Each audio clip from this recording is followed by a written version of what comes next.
좋으신 하나님께서 오늘 저와 여러분에게 우리에게 주시는 말씀은 우리 디모데전서 6장 11절에서 14절까지 합독하겠습니다. 디모데전서 6장 11절에서 14절까지 말씀입니다. 같이 읽겠습니다. 시작.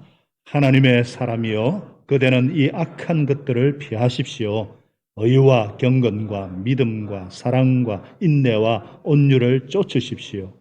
믿음의 선한 싸움을 싸우십시오. 영생을 얻으십시오.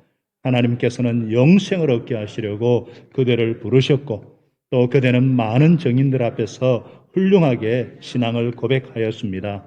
나는 만물에게 생명을 주시는 하나님 앞과 본디오 빌라도에게 훌륭하게 정언하신 그리스도 예수 앞에서 그대에게 명령합니다. 그대는 우리 주 예수 그리스도께서 나타나실 때까지 그 계명을 지켜서 험도 없고 책망받을 것도 없는 사람이 되십시오. 아멘. 믿음의 선한 싸움을 싸우십시오. 이런 제목으로 우리 올로 목사님 말씀 전하겠습니다. 우리 올로 목사님 건강하게 만나서 반갑습니다. 만나서 반갑습니다. 인사하겠습니다. 만나서 반갑습니다. 감사합니다.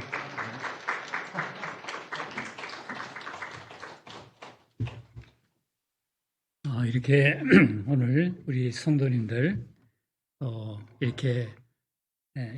이렇게 만나 뵙게 되어서 정말 기쁘고 감사를 드립니다. 3년째 되는 코로나19의 시대 가운데서 주님께서 정말 하나님의 부어신 그 은혜가 또 여러분 가운데 함께 하시기를 간절히 바라게 됩니다. 2022년 새해를 맞이한 게 엊그제 같은데 벌써 2월 말이 되었네요. 정말 시간과 나의 속도는 비례한다, 정비례한다는 말을 좀 진실로 저는 느껴지는데 참 그래서 그런지 요즘 우리 교회 자녀들이 참 중고등학교 또 이제 대학을 졸업하고 또 결혼해서 아이를 낳고 또 군대에 갔다 와서 전역하고 또 사회인이 되고 이런 소식을 듣습니다. 그럴 때 정말 유수같이 빠른 그런 세월을 실감하고 있습니다. 우리 새천년, 2000년 그때 참 2000년 맞이했다고 흥분하고 기대하고 그런 때가 엊그제 같은데 벌써 2022년이 되었어요. 여러분도 자신의 나이를 돌아보고 한 번씩 깜짝 놀랄 때가 있지 않습니까? 시간이 얼마나 빠르게 흐르는지 모세가 말한 것과 똑같습니다. 빠르게 지나가니 마치 우리가 날아가는 것과 같습니다. 시간은 빠르게 지나가고 주님 다시 오실 날은 점점 가까워지고 있습니다. 이러한 때에 믿음의 선한 싸움을 싸우라 하시는 주님의 말씀을 함께 나누기를 원합니다. 성령님께서 이 시간에 우리 한 분 한 분에게 인격적으로 말씀해 주시기를 간절히 바랍니다. 디모데전서 6장 11절에 보면은 바울 사도는 하나님의 사람이여 그대는 이 악한 것들을 피하십시오 라고 합니다. 우리가 읽은 거는 11절에 14절이지만 그 앞에 3절에서 5절에 이 악한 것들이라는 것은 다른 교리, 또 6절에 10절은 부자가 되기를 원하는 탐심, 이 두 가지를 가리킵니다. 이 다른 교리, 다시 말하면 그리스도의 복음과 말씀이 아닌 거짓 교훈, 이단을 피하라고 말하고 있습니다.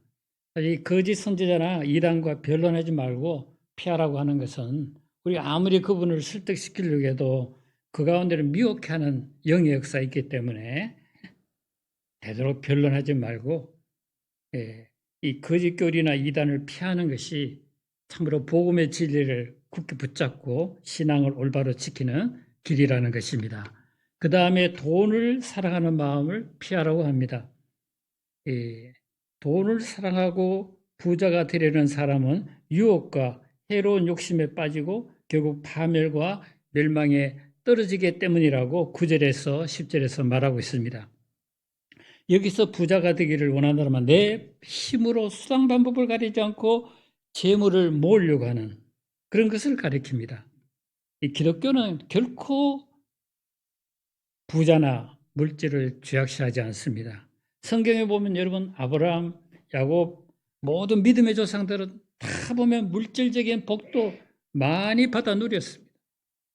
문제는 물질 자체가 아니라 물질과 재물에 대한 그 탐심, 탐욕을 또 돈을 사랑하고 숭배하는 그 만몬, 돈을 사랑하고 숭배하는 마음입니다. 그래서 성경은 우리 마음을 지배하는 그 탐심을 가리켜서 우상 숭배라고 분명히 말하고 있습니다. 여러분, 인간의 탐심, 황금 만능주의 이런 사상에서 살인, 도둑질, 또 온갖 불의와 부패와 자살, 이런 모든 살인 같은 이런 불행이 일어나지 않습니까? 며칠 전에 어느 사모님이 비트코인이 지금 떨어져 가지고 신변을 병원하고 그것 때문에 자살을 하려고 하는 사람들이 많다고 전해 왔습니다. 저는 그때 비트코인 잘 모르지만 그래서 제가 인터넷 찾아보니까 한강에 가까운 마포 지구대와 여의도 지구대에서는 특별 지금 자살자들을 예방하기 위해서 특별 순찰을 강화했다. 이런 글을 봤습니다. 지난해 11월 말에 미국의 한 여론조사기관에서 인생에서 가장 가치 있다고 여기는 것이 무엇입니까? 이 질문을 했습니다. 그런데 17개국 중에서 14개국이 1위가 바로 단연 가족이라고 다 말했습니다. 그런데 우리나라만이 물질적인 부여를 최고의 가치로 뽑은 그 유일한 나라로 선정되었습니다. 50년 전만 해도 우리 북한보다도 못 살았는데 지금 우리 한국이 세계 경제권의 10위에 오르게 되었는데 오히려 돈이 최고라는 가치관을 가진 사람이 가장 많은 그런 나라가 되었습니다. 이 그리스도인은 하나님을 아버지로 모시고 살아가는 하나님의 자녀들입니다. 하나님을 첫째로 사랑하고 하나님께서 아버지로 우리 모든 필요를 아시고 채워주시는 그 아버지심을 믿고 신뢰합니다. 저 안에는 이제 목회를 시작할 때 먼저 그의 나라와 그의 의를 구하라. 그러면 이 모든 것을 내게 더하시리라는 이 주님의 말씀을 믿고 살았습니다. 다른 목회자들도 거의 다 그렇겠지만 저희도 개척기 때는 저녁마다 국수를 먹기도 하고 또 둘째가 태어날 때는 다세대 주택에 수도도 없는 그런 집에서 살기도 했습니다. 그러한 때에도 저희들은 돈이 없다는 말을 해본 적이 없었던 것 같습니다. 없으면 없는 대로, 있으면 있는 대로 자족하며 살았습니다. 오히려 친척들이 우리를 보고 많이 걱정했습니다. 아이가 아프기라도 하면 어떻게 하려고 하느냐. 지금은 친척들이 믿음으로 살아가는 저희를 마음으로 인정하고 있습니다. 저희뿐이겠습니까? 여기에서 많은 가정들이 마태복음 6장 33절을 평생요절로 삼고 살아오신 분들이 많습니다. 그 헌신과 믿음을 낱낱이 보시고 축복하시는 우리 신실하신 하나님을 찬양합니다. 그리스도인들은 물질의 소망을 두고 사는 자가 아니요 우리에게 모든 것을 후히 주시고 누리게 하시는 하나님께 소망을 두는 자입니다. 우리 디모데전서 6장 17절을 같이 읽어보겠습니다. 시작.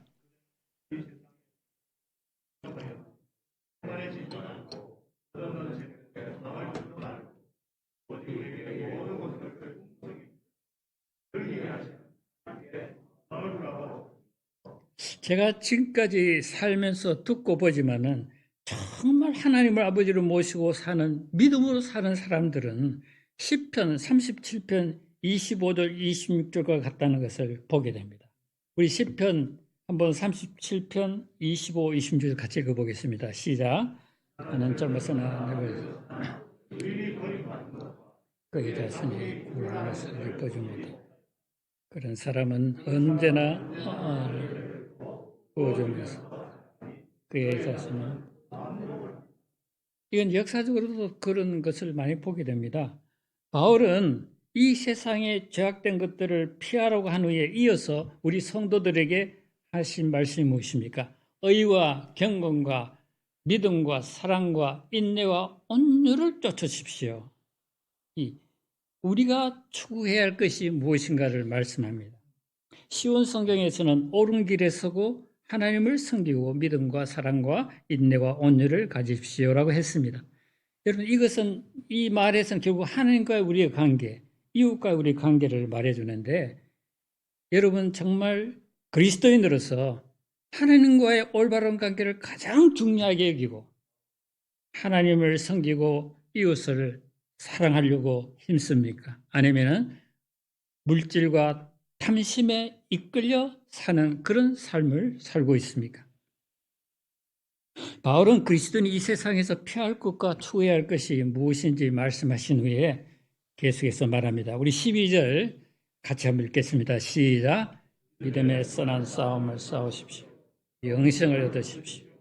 하나님은 영생을 하시려고 그들을 부르셨고 또 그들은 많은 증인들 앞에서 훌륭하였습니다. 믿음의 선한 싸움을 싸우십시오라고 먼저 명령합니다. 여기서 싸움은 로마 당시의 그런 마라톤 경주, 레슬링, 씨름, 또 권투, 또 실제 전쟁 이런 것을 말합니다. 바울은 성경에서 그리스도인들을 가르쳐서 그리스도의 좋은 구사다 이렇게 말합니다. 마라톤 경주자다 이렇게 말합니다. 또 권투 선수니까 허공을 치지 말라 이렇게 말합니다. 바울은 왜 우리 그리스도인들이 경주자, 레슬링 선수, 권투 선수 같이 믿음으로 싸우는 삶을 살라고 합니까? 믿음의 선한 싸움, 영적 전쟁은 우리 성경에 보면 창세기 3장 15절에부터 시작됩니다. 하나님은 마귀의 유혹에 넘어가서 선악과를 따먹고 정령 죽게 된 이런 아담과 하와를 위하여 여자의 호순으로 오실 구원자 메시아를 약속하셨습니다. 그때부터 이날까지 마귀는 예수 그리스도를 통해 이루어 가시는 하나님의 구원 역사를 방해하고 대적하고 파괴하려고 끊임없이 역사하고 있습니다. 21세기의 C.S. 루이스라고 하는 팀 켈러는 참된 기독교는 싸움이다 이렇게 말했습니다. 그래서 어떤 분들은 우리 성도들이 타고 가는 배는 유람선이 아니라 전함이라 이런 말도 했습니다.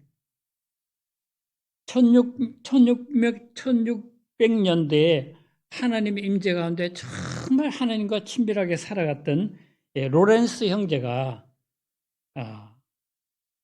그의 책에서 이렇게 말합니다. 세상과 육신과 마귀는 우리 영혼을 향해 격렬하고 그칠 줄 모르는 전투를 걸어왔다.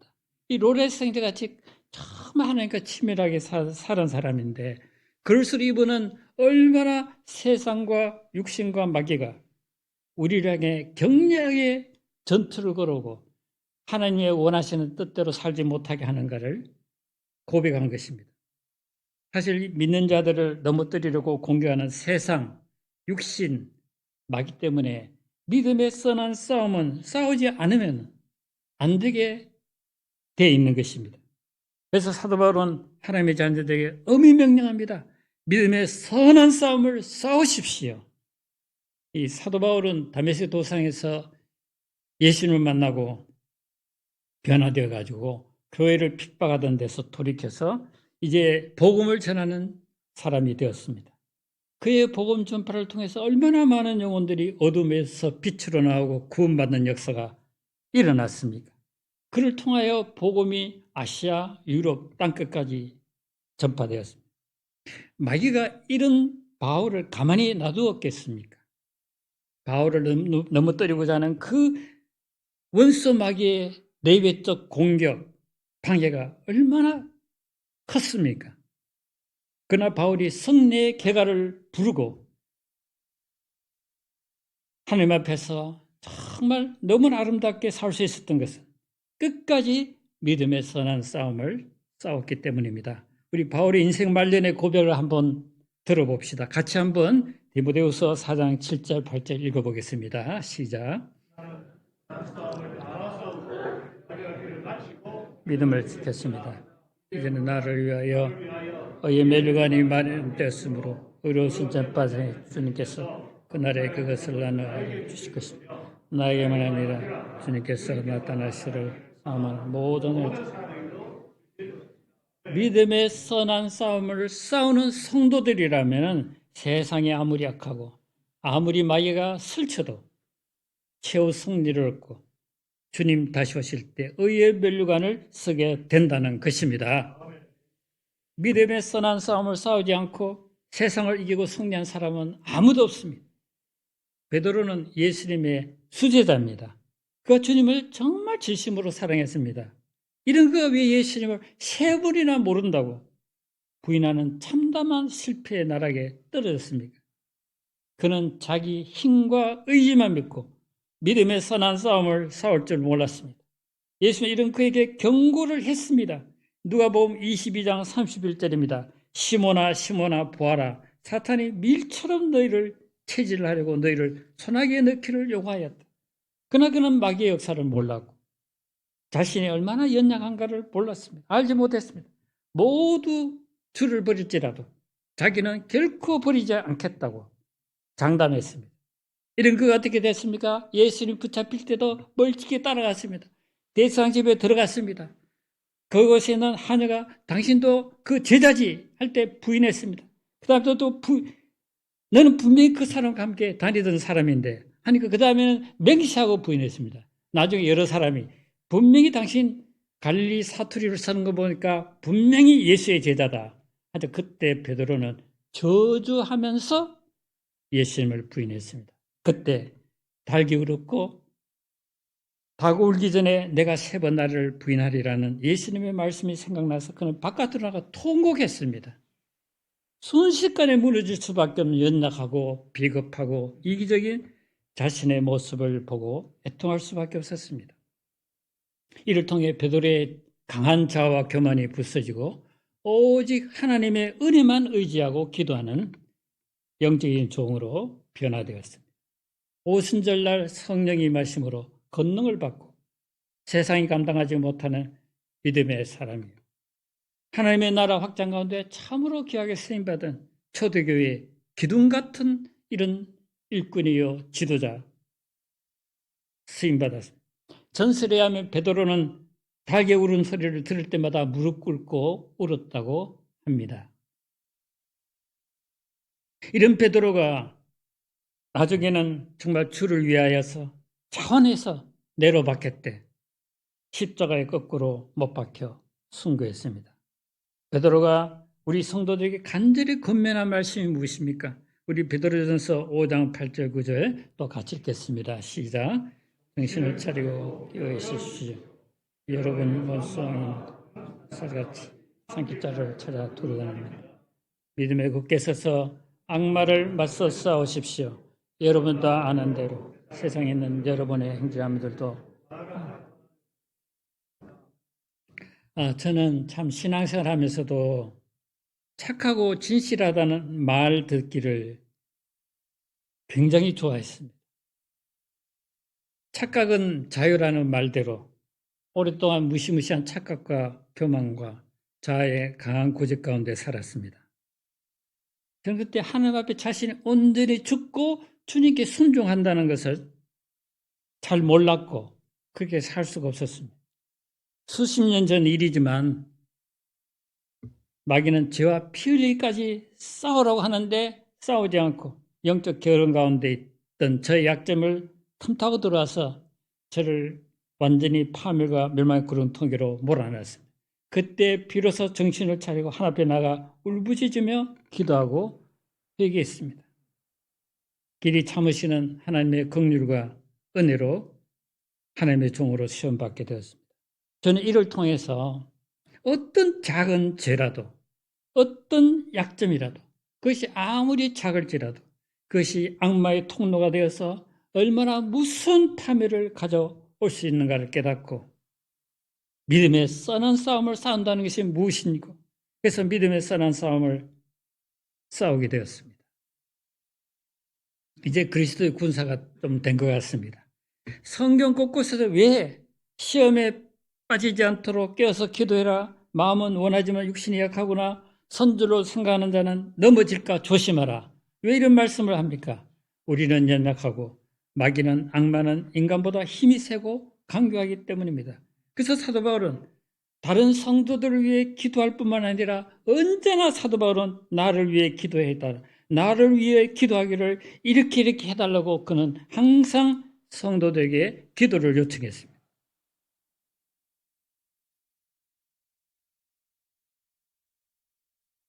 그는 자기 연약함을 알고 마귀의 역사를 알았기 때문입니다. 그럼 우리 그리스도인들은 정말 영적인 세계를 안다면 기도해야 됩니다. 우리 기도하지 않고는 온전히 나를 세울 수 없습니다. 그리고 또 서로를 위해 기도해야 됩니다.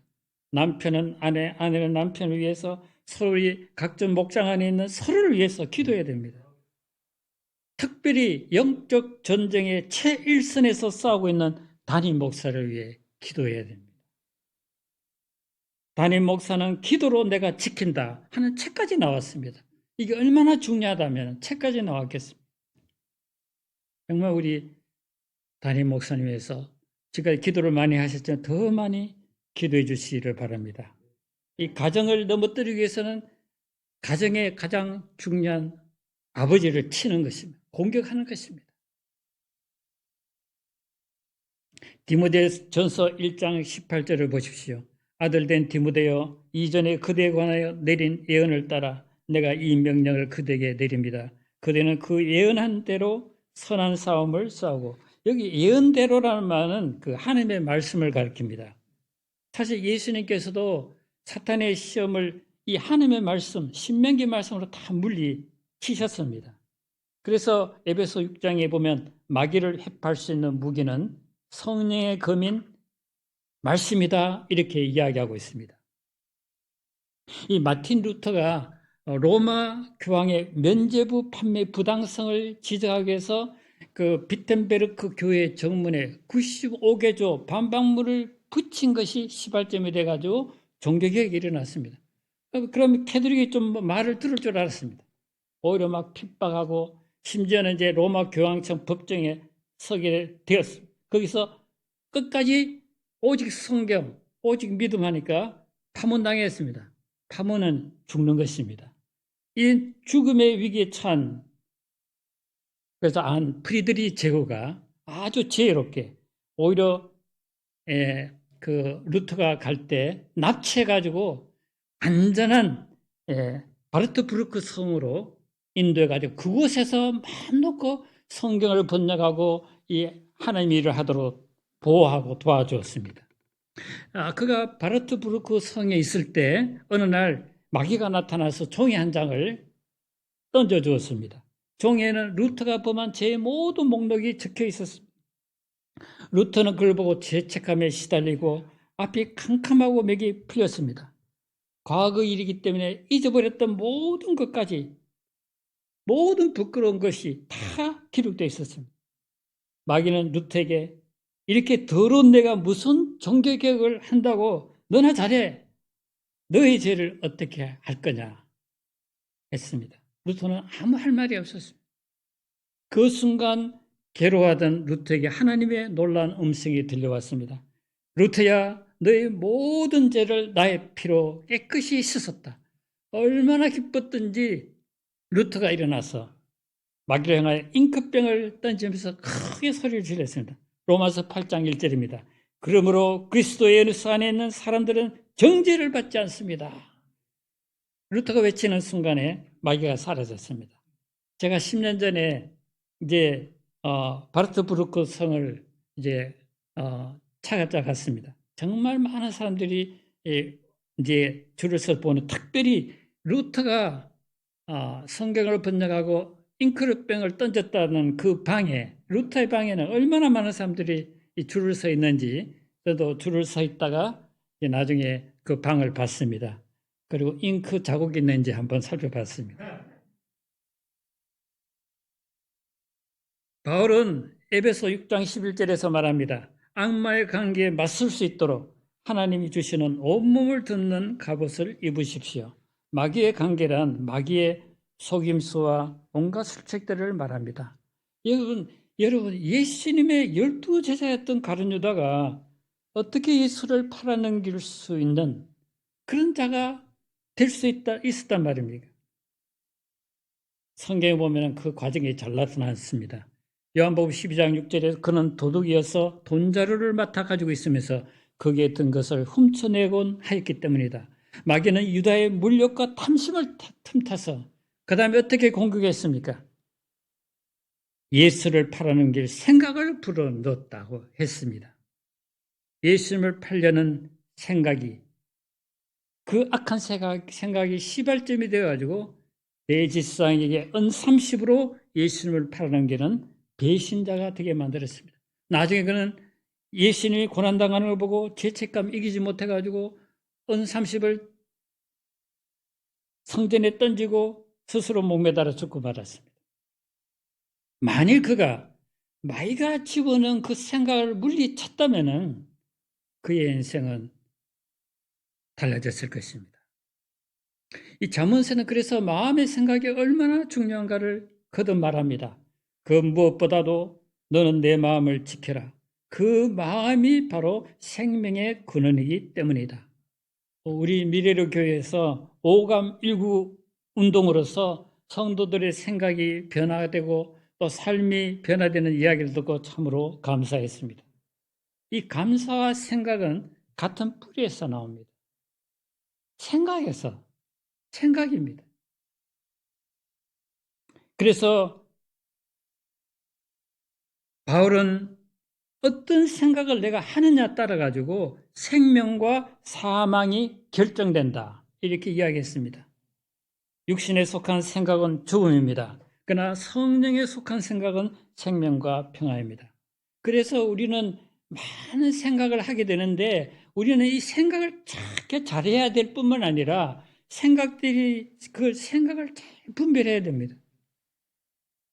하나님으로부터 오지 않는 생각들, 두려운 생각, 파괴적이고 또 불안한 생각, 뭔가 불안한 생각, 더러운 생각, 이 착각이 이 하나님으로부터 오지 않는 이 사탄이 심는 이런 생각은 우리가 예수 이름으로 즉시 물리쳐야 됩니다. 예수 이름으로 어둡고 부정적인 생각은 끊어져라! 이렇게 해야 됩니다. 우리가 끊어야 됩니다. 그런 생각에 말려들지 않습니다.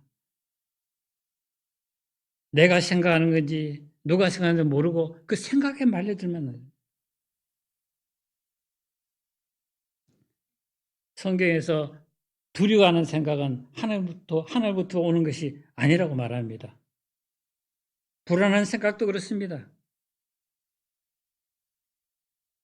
믿음의 선한 싸움을 싸우라고 한 바울은 계속해서 영생을 얻으십시오라고 명령합니다. 디모데는 바울의 1차 전도여행 때 루스드라에서 살고 있었는데 그때 복음을 듣고 믿음으로 영생을 얻은 하나님의 자녀가 되었습니다. 아마 저와 여러분도 하나님의 부르심을 받고 누군가를 통해서 또 예수님을 소개받고 예수님을 믿음으로 영생을 얻은 하나님의 자녀가 되었습니다. 이런 우리에게 왜 영생을 얻으십시오, 영생을 취하라, 영생을 굳게 잡으라 이렇게 말할까요? 영생을 얻었지만 영생이 얼마나 귀한 하나님의 선물인지 모르고 있고 영생의 기쁨을 누리지 못하는 사람들이 있기 때문입니다. 사도 요한은 우리 믿는 자들에게 무엇을 알기를 간절히 권면합니까? 요한일서 5장 13절을 같이 읽어보겠습니다. 시작. 나는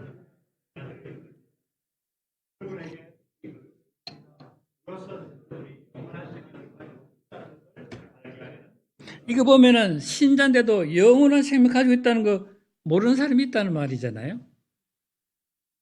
우리가 하나님의 보내신 자 예수 그리스도를 믿음으로 영생을 얻고 또 예수님 안에서 영원하고 참된 생명을 누리게 되었다고 하는 것은 얼마나 놀라운 은혜인지 모릅니다.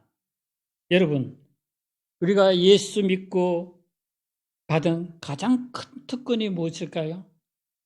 가장 큰 뜻거리 무엇일까요? 아무리 생각해도 결국 한 가지입니다.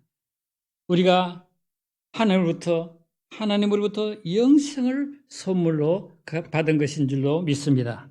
여러분, 정말 우리는 이제 오늘 당장 죽어도 내가 어디로 가는가를 분명히 아는 삶을 살아갑니다. 여러분, 우리는 오늘 지금 당장 죽어도 우리는 하나님이 예비하신 영원한 나라 주님께로 갑니다. 그래서 우리는 사도신경에서도 몸의 부활과 영생을 믿습니다. 우리가 고백하는 것입니다. 뿐만 아닙니다. 이 땅에서도 우리 하나님 나라의 기쁨과 평화를 누리며 살아갑니다. 여러분, 제 아무리 이 세상에서 잘 먹고 건강하게 100세까지 산다 하더라도 죽음의 문제를 해결하지 못하면은 수고와 슬픔뿐이요 허무하고 무의미한 인생에 불과합니다. 마셔도 목마른 불만족스러운 삶이 될 수밖에 없습니다.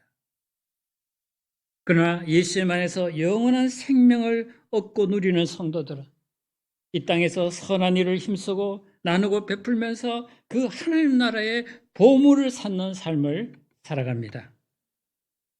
영생을 누리며 주 안에서 살리라. 오늘도 내일도 주 함께 살리라. 정말 이 찬송이 우리 마음에 깊이 들어오게 됩니다. 이 14절을 같이 한번 읽어보겠습니다. 시작.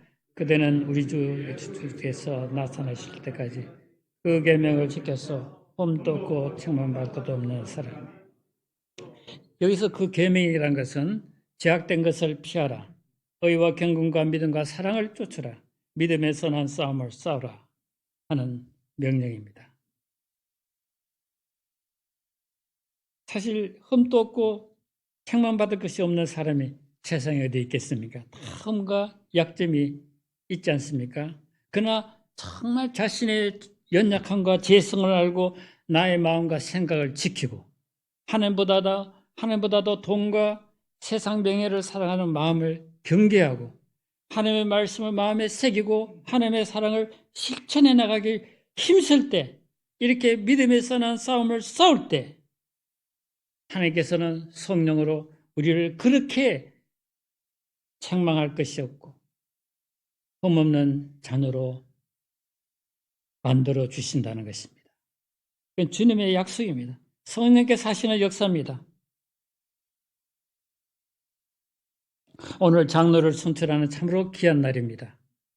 중요한 것은 얼마만큼 믿음의 선한 싸움을 싸움으로써 책망받을 것이 없는 인격과 삶으로 변화되어 가기를 소원하고 기도하는가 하는 것이라고 믿습니다. 성경의 감독 집사의 그 첫째 자격을 디모데전서 디도서 말하는데 다 한 가지가 제일 먼저가 책망할 것이 없는 자라고 했습니다.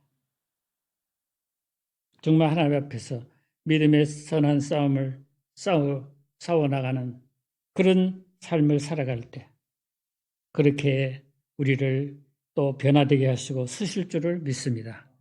여러분과 저는 하나님의 부르심 받고 믿음으로 영생을 얻은 하나님의 자녀들입니다. 그동안 믿음의 선한 싸움을 싸움으로써 이 악한 세상을 이기고 하나님의 영광을 또 드러내셨습니다.